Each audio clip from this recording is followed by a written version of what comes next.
Belumnya ada kepastian bakal diusung maju sebagai bakal calon presiden 2024 oleh partainya sendiri, membuat relawan Ganjar Pranowo GP Mania memutuskan bubar.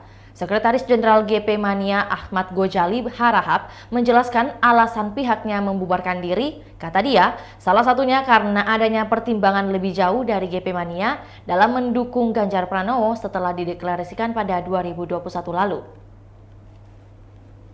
Adapun alasan mendasar yang memutuskan GP Mania bubar, kata dia, yakni karena Gubernur Jawa Tengah itu bukanlah sosok yang tepat menjadi penerus Joko Widodo sebagai presiden. Tak hanya itu, Ganjar Pranowo juga menurut GP Mania hingga kini belum mampu meyakini rakyat bahkan partainya untuk dijadikan sebagai capres 2024.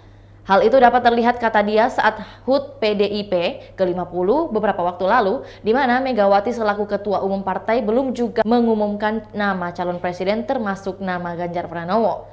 Padahal, dalam beberapa lembaga survei, elektabilitas Ganjar Pranowo selalu menjadi 3 besar sebagai calon presiden mendatang. Setelah memberikan keterangan pers, relawan GP Mania kemudian mencopot baliho atau atribut Ganjar Pranowo yang sebelumnya dipasang di sekretariat.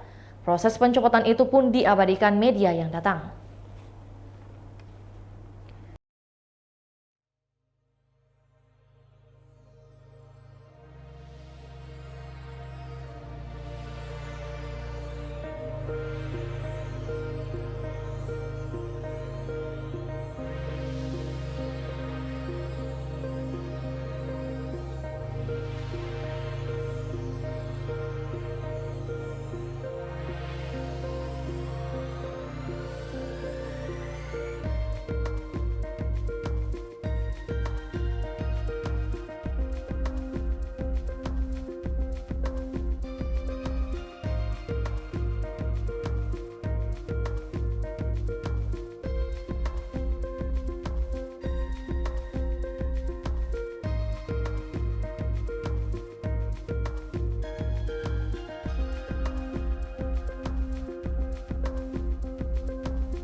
Itulah tadi berita hot news kita pada hari ini. Saksikan berita hot news lainnya hanya di kanal YouTube dan Facebook Tribun Timur.